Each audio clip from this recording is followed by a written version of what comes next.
আসসালামু আলাইকুম সুপ্রিয় শিক্ষার্থী বন্ধুরা, path learning home Android app development প্রজেক্টে তোমাদের স্বাগতম। আজকে আমি তোমাদের যেটা দেখাতে চাচ্ছি সেটা হচ্ছে কিভাবে নেভিগেশন ড্রয়ার তৈরি করতে হয়। তো নেভিগেশন ড্রয়ারটা আমরা অ্যাপে কিভাবে ইউজ করবো, অনেক সময় এটা দরকার হয়। তো আমরা আজকে এটার স্টেপগুলো দেখাচ্ছি এবং আমরা এটার যে ফাইলগুলো আছে, মানে যে কোডগুলো লিখতে হয়, কোডগুলো আমরা একটা পিডিএফ তৈরি করেছি এবং ওয়ার্ড ফাইলে আছে। এটা তোমাদেরকে দিয়ে দিব, তোমরা এটা দেখে দেখে কপি করে তোমরা বসাইতে পারবা। এবং আমি এখন শুধু স্টেপগুলো দেখাচ্ছি, তোমরা আমার স্টেপগুলো ভিডিও পজ করে করে দেখবা এবং ওই কোডগুলা সেই অনুযায়ী বসাইবা। তো সর্বপ্রথম স্টেপ যেটা তোমাদের করতে হবে সেটা হচ্ছে এখানে তোমাদের একটা প্রজেক্ট তৈরি করতে হবে। এমটিভি অ্যাক্টিভিটি থেকে নিউ একটা প্রজেক্ট তোমরা তৈরি করবা। প্রজেক্টের নাম দিবা নেভিগেশন ড্রয়ার ডেমো। তো এটা দেওয়ার পরে তোমরা যেটা করবা, সর্বপ্রথম তোমাদের একটা কি আসবে, মেইন একটা এক্সএমএল ফাইল আসবে, যে এরকম মেইন একটা এক্সএমএল ফাইল আসবে। তো এই এক্সএমএল ফাইল আসার পর এটার সাথে সাথে তোমরা জানো যেটা তোমার এক্সএম মেইন একটা অ্যাক্টিভিটি আসবে, এটা হচ্ছে জাভা ফাইলের জন্য। তো তোমরা প্রথমে এখানে যেটা লিখবা সেটা আমি তোমাদের ফাইল দিয়ে দিয়েছি, দাঁড়াও আমি দেখাচ্ছি।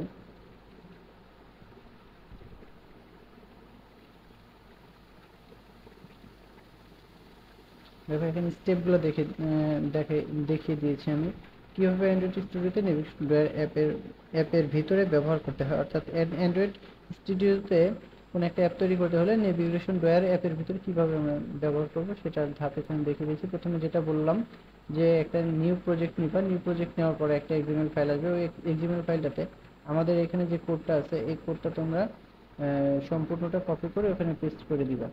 ঠিক আছে? আচ্ছা, এরপরে যেটা করতে হবে তোমাদের মেন যে জাভা ফাইলটা আসবে, মেন জাভা ফাইলটাতে অর্থাৎ কোথায় এটা না, মেন জাভা ফাইল অর্থাৎ এই যে এইখানে যে লেখাগুলো লিখবা সেটা হচ্ছে আমরা এখানে দিয়ে রেখেছি কোনটা, এই যে এটা পুরোটা কপি করে নিবা। আমি তোমাদেরকে একটা ওয়ার্ড ফাইল দিয়ে দিব।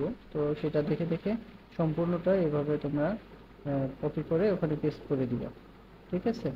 আচ্ছা, এখানে একটা বিষয় মাথায় রাখবো, তোমরা যখন এটা কপি পেস্ট করবে তখন দেখা যাবে যে অনেকগুলো লেখার উপরে এগুলো ভুল দেখাবে।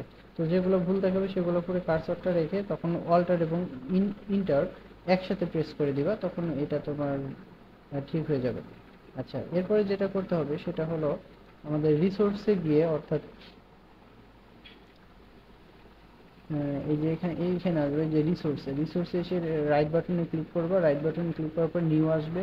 নিউ আসার পরে এখান থেকে অ্যাড রিসোর্স ফাইলে যাবা। অ্যাড রিসোর্স ফাইলে যাওয়ার পর এইখানে একটা অপশন আসবে, সেটা হচ্ছে যে এখানে একটা নাম দিবা, কি তোমরা নেভিগেশন ড্রয়ার এটা নাম দিবা। নাম দেওয়ার পর এখানে ভ্যালু দিবা হচ্ছে মেনু। ঠিক আছে? মেনুটা দিবা, দেওয়ার পরে তোমাদের অপশনটা চলে আসবে।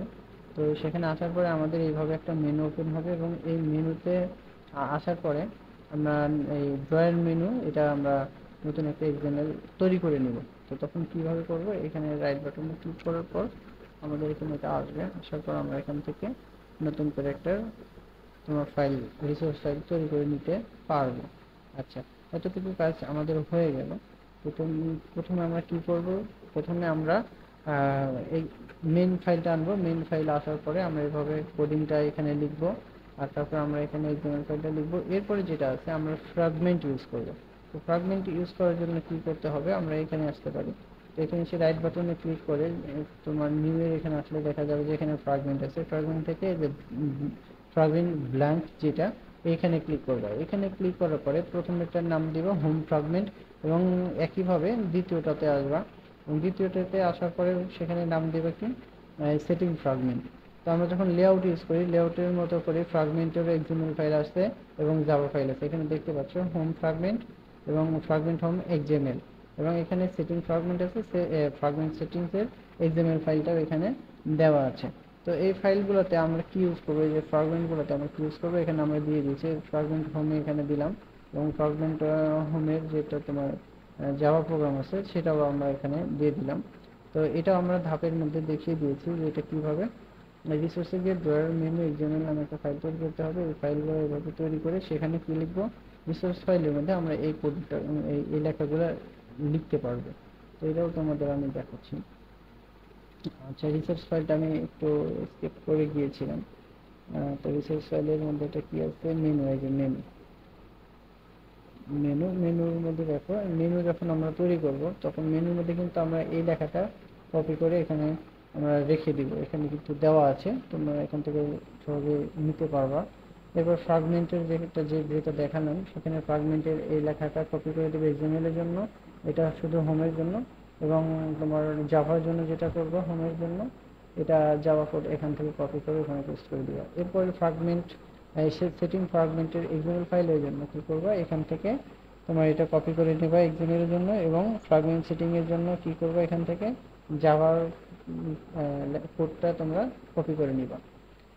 আচ্ছা, আপাতত আমাদের এইখানে এ পর্যন্তই কাজ। এই লেখাগুলো তোমরা যখন লিখবা তখন দেখবে যে এরপরে হয়ে যাবে। তারপরে যদি কোনো সমস্যা হয় আমাকে সাথে সাথে নোট দিবা, আমি তোমাদেরকে হেল্প করার চেষ্টা করবো ইনশাল্লাহ।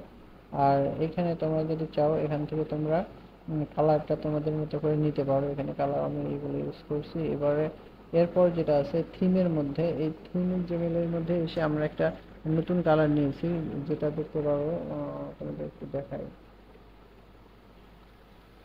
এখানে যে কালারগুলো আছে, কালারগুলো আমরা ইউজ করতে, দেখো এই যে এই কালারটা, এই কালারটা কিন্তু আছে এক্সামের মেন এক্সামের মধ্যে, এই জায়গায় এটা একটু হালকা কলা পাতা কালার বা হালকা সবুজ। কিন্তু যে উপরে এটা সুন্দর দেখার জন্য উপরে যে কালারটা নিয়েছি এটা একটু গাঢ়, এই গাঢ় এটা নেওয়ার অপশন কি, এটাকে এটা নেওয়ার জন্য আমরা কি করে থিমে চলে আসবো। এই থিমে চলে আসার পরে এই যে এখানে আসার পরে আমরা কোন কোডিংটা করবো, থিম কোথায়, থিম থিম থিম থিম, থিমে চলে আসছে। থিমে আসার পরে আমরা এই লেখাটা একটু আমরা এইটুকুর মধ্যে লিখবি, স্টাইলের মধ্যে আমরা আইটেম নেম দিয়ে এই লেখাটুকু লিখলে পরে আমাদের কি হবে, ওই ওটাকে বলা হয় স্ট্যাটাস বার। এই জায়গায় তো এইখানে দেখতে পাচ্ছি এটা হচ্ছে স্ট্যাটাস বার, এখানে এটাকে বলা হয় অ্যাকশন বার। তো অ্যাকশন বার এটা আমাদের এখানে দেওয়া আছে, আর স্ট্যাটাস বারে যেটা আছে এটা তোমরা থিমের মধ্যে গেলে পাবে। আর নর্মালি কালার যদি আমরা কোথায় ইউজ করি, এই কালারগুলো আমরা এখানে ইউজ করতে পারবো। আর স্ট্রিং এর মধ্যে আমাদের এই দুইটা লেখা আমরা লিখে নিব, ঠিক আছে, ওপেন ড্রয়ার এবং ক্লোজ ড্রয়ার। তো এটা আমরা স্ট্রিং এর মধ্যে লিখে নিতে পারি, লিখে নিতে হবে। তো আমাদের প্রোগ্রামটা এরকম এই পর্যন্তই আছে। এখন এটা যদি আমরা রান করি দেখা যাবে তাহলে এটা আমাদের কাজে দিবে এবং দেখতে পারবে। তো সবাই ভালো থাকো, সুস্থ থাকো, কোনো সমস্যা হলে আমাকে অবশ্যই নক করবা, ঠিক আছে? ওকে, আল্লাহ হাফেজ।